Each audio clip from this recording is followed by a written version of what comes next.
those memories are still fresh for both the soldiers and their former hosts. Those were difficult days, but the Americans became friends with all of you in these towns, and we have never forgotten you.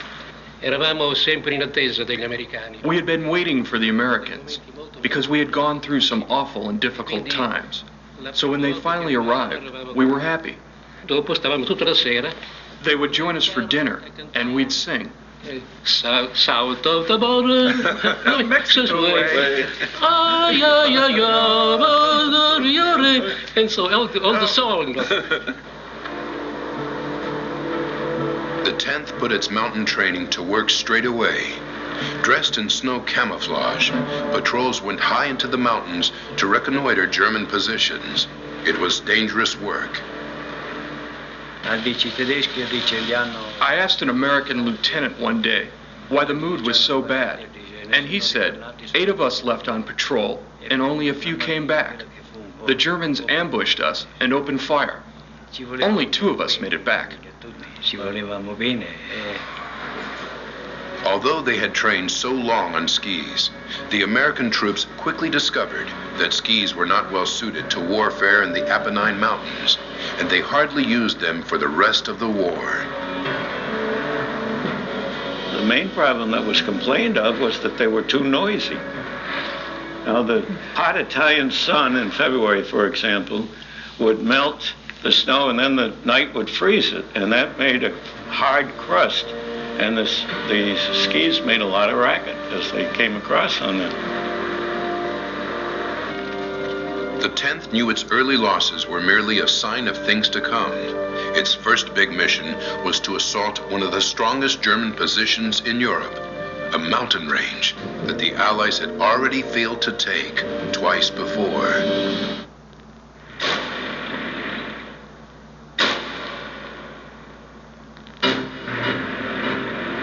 Although the 10th Mountain Division had just landed in Italy in 1945, it was given one of the most dangerous missions.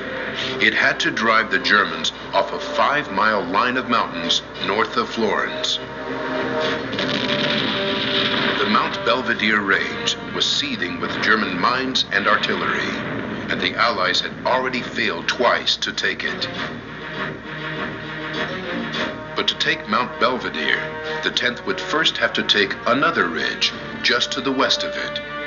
On this high ground, called Riva Ridge, German artillery had a clear shot at anyone trying to take Belvedere.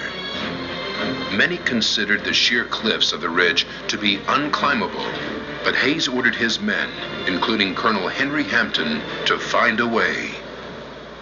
Hampton went back to him and said, "General, I think we've got an almost impossible job." And Hayes looked at him and said, "Hampton, you're supposed to be elite mountain troops. I don't take that.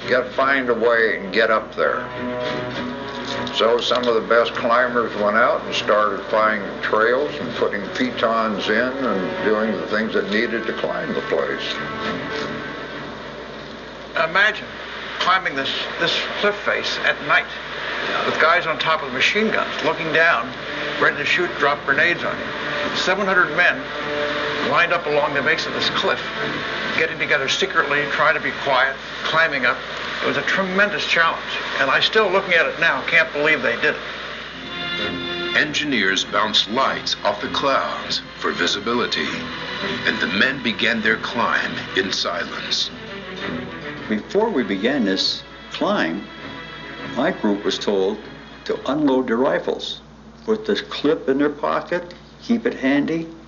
And the reason for this, that if there were one accidental firing of a rifle, it would alert the enemy on top of this ridge, and our surprise attack would be a disaster. One thing about going up at night, you can't tell how far down it is. So I think that might have been helpful to a number of the people that were in making the climb. You would at least get a break of 10 minutes every half an hour. And it got down to where you were taking 10 for every 5 minutes. It got that bad near the top. After a 5-hour climb, the mountaineers reached the summit around dawn. a fog settled in and helped them catch the Germans completely by surprise. I don't believe that the German army had any inkling of any sort that anybody would attempt to climb that mountain at night. So there really weren't too many on guard up there. The crowds couldn't see us at all. And when they did come, there was open fields of fire. The Americans opened fire on the Germans and quickly overran many of their positions, but the Germans regrouped and began to fire back. Machine gun burst. I flopped down flat on the snow, and the damn thing kept going. And I realized when I saw these pings in the snow, these little puffs, those were bullets. The counterattacks began, and it was counterattack after counterattack. So they wanted that ridge back, but we wouldn't give them to them. It was ours. The men survived 3 days of German counterattacks. Casualties were carried back down on a special tramway that the division engineers had brought to Italy in pieces. It was 1,700 feet long, and it cut travel time to the top of the ridge from 5 hours to about 5 minutes. We evacuated about 30 casualties from the ridge and about 20 soldiers that had been killed in action. And over the next few days, we had transported about 5 tons of supplies to the top of the ridge. As their comrades were taking Riva Ridge, the rest of the division quietly moved into place for the main attack. Ahead of them stood Mount Belvedere and its sister peaks, all heavily defended by the Germans. For most of the 10th, it would be their first combat mission, and General Hayes fired them up. He said, I have never before talked to men at your level about the details of a coming campaign, but I'm trusting you to carry this off. And the feeling of affection, and they would have followed him to hell. And he said there'll be no order to turn back. He said any order to turn back is a false order. You're going to go there. And we'll talk about it later, but that's pretty amazing for the Major General to come and sit down with the company and not only say you're good soldiers and we hope you're going to do well, but he said you're going to do damn well, and if not, you're going to die. Like the assault on Riva Ridge, surprise was everything. The troops camped nervously at the base of the mountain for 24 hours, waiting for the signal to advance. Well, the night before the attack, our company and maybe 1,000 men were camped overnight bivouac, really, in these woods just below the road. We waited there nervously, knowing this was our first big attack, and we were scared to death. To our great surprise, we were told not to load our weapons, to go with bayonets, and none of us really liked that idea. I have a Browning automatic rifle, which doesn't have a bayonet, so all I had was a few grenades in my pocket. One of the reasons that you wouldn't fire your rifle was the flash of your own rifle gave your position away.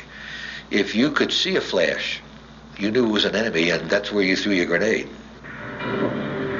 Towards midnight on February 19th, young men shivering with cold and fear headed up the mountain slopes into the teeth of the German defense.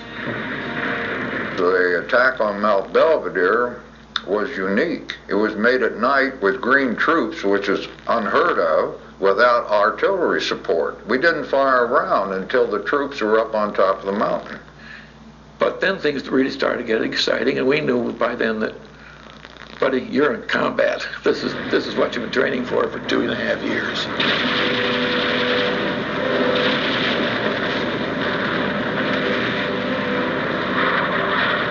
When you realize that you are the target, this is an extremely tough thing for you to walk through. Not only the small arms fire, the chatter of the machine gun, the buzz of the Berg guns are one thing, but the incoming fire from artillery is extremely difficult for a person to live with, especially when you're walking an open cover of the slope.